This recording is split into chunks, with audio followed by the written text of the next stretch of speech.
Avant de poursuivre, on va appliquer un correctif. On va faire un correctif, donc c'est quelque chose que l'on a déjà vu avant. Donc il s'agit juste de reprendre des méthodes qui vont servir donc à mettre à jour votre module en faisant des correctifs lorsqu'il y a eu une erreur. Par exemple ici, on devrait lire React Bootstrap Plus.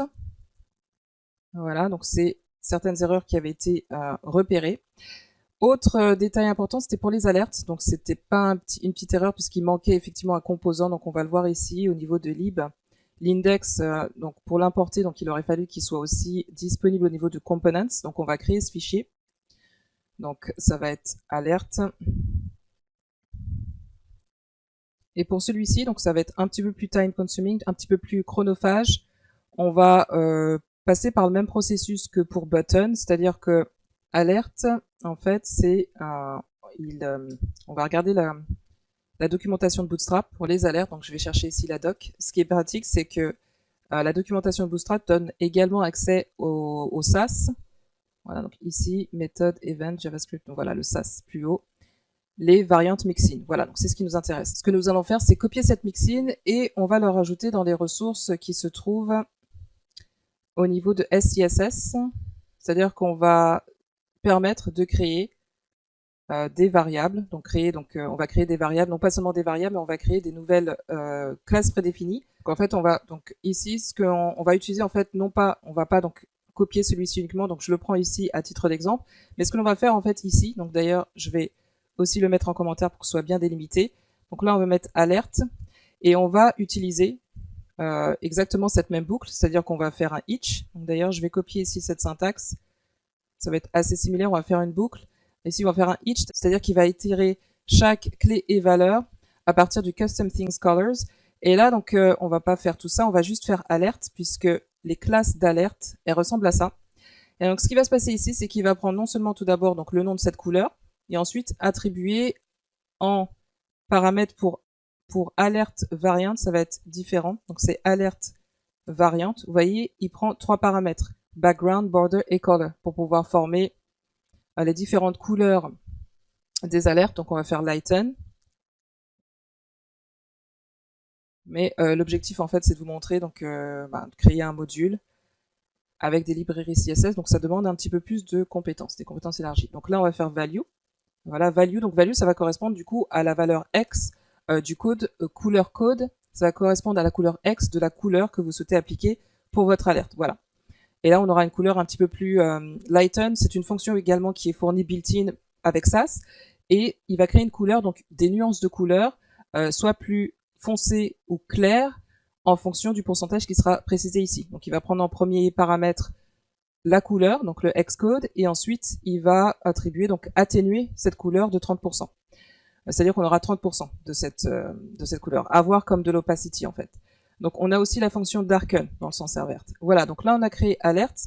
Et si on regarde la documentation de alert, vous allez voir que vous avez déjà au départ des classes prédéfinies d'alerte. Et ce que l'on va faire, du coup, c'est enrichir l'API pour avoir d'autres couleurs d'alerte. Voilà, donc c'est ce que l'on fait ici. Donc une fois que ce sera fait, il faudra générer un nouveau CSS. Donc, pour l'instant, c'est pas encore disponible, mais si on fait npm run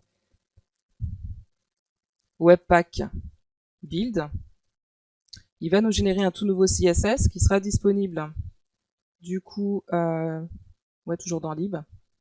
Voilà, success, et on devrait le trouver dans notre custom CSS. Si on fait alerte, on a voilà nos nouveaux classes CSS, nos nouvelles classes CSS qu'on va pouvoir utiliser dans notre librairie. Alors c'est pas fini puisque alerte, on va devoir ici compléter maintenant ce composant alerte. Là il s'agissait en fait d'une erreur.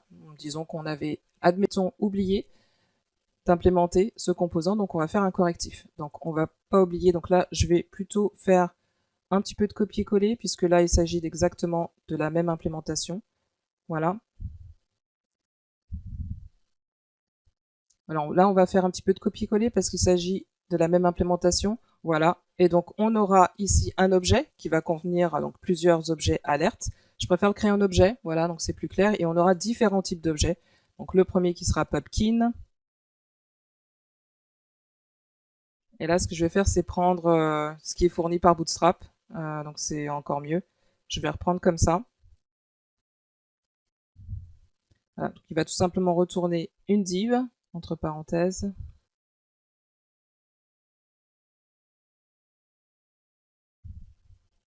Et donc là, par contre, ce qu'on pourrait faire, donc c'est props, oui, props, et puis on aura des children, donc pour qui concernera le texte. An example link ici, donc ce sera le contenu que vous lui transmettrez. Last link, donc ce sera un lien hypertexte. Donc j'aurai pas forcément de lien hypertexte, donc ça je vais le supprimer. On va tout simplement avoir ici un props children. Ce sera le contenu qui sera enveloppé. Donc dans ce composant. On va faire la même chose donc pour Wisteria, puisqu'on a également le choix d'avoir aussi une alerte de type Wisteria. Donc là, je vais juste modifier le nom de mon composant et remplacer, puisque j'ai également accès à cette classe qui est Wisteria. On pourrait vérifier. Voilà, une fois que c'est fait, ben, on va pouvoir exporter celui-ci. Button, donc on va faire comme ici, donc ce sera un export default de alerte. On va pouvoir tester tout de suite à quoi ça ressemble du coup. On retourne dans notre app index, on a bien pris soin d'exporter celui-ci. Et dans app.js, on va pouvoir faire des tests. Donc on va pouvoir ici rajouter l'alerte, ce composant ici puisqu'il n'était pas encore dispo. Et on va faire un correctif pour permettre donc désormais aux utilisateurs de notre module d'utiliser cela. Donc on va faire un test et regarder à quoi ça ressemble. Voilà, donc désormais on a accès à une nouvelle section, voilà, avec nos alertes. Alors maintenant, ce que je vais faire, c'est rajouter cela, git commit, on va mettre que c'était un correctif. Et celui, dans un souci aussi de rester, on va mettre fixe, et donc c'était alerte, add custom class and component. Et on a aussi fait un correctif au niveau du nom changed module name, package name.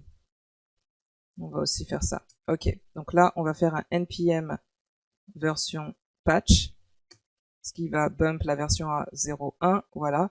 Et ce qui serait bien, c'est qu'en conservant voilà donc cette syntaxe, ce format comme on a vu avant, on pourra conserver un journal des modifications. Alors, ce qu'il ne faut pas oublier aussi, c'est que on va faire aussi un npm run build, puisque n'oublions pas aussi qu'on aura besoin de mettre à disposition dans le point d'entrée, voilà ici.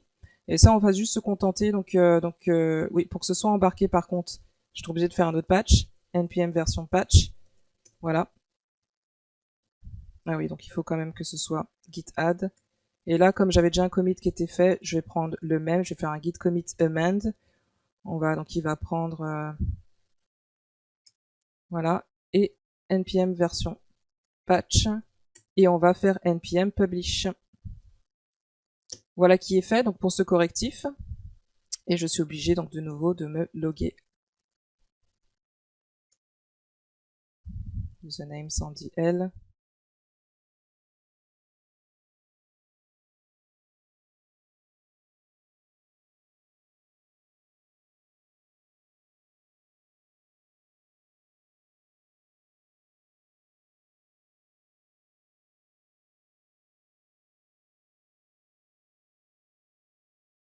Et là par contre, donc on a juste un flag à retirer dans le package JSON, true.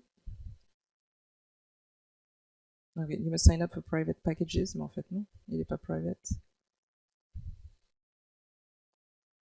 Donc là, ce qu'on va faire, c'est npm publish access public pour pouvoir publier celui-ci.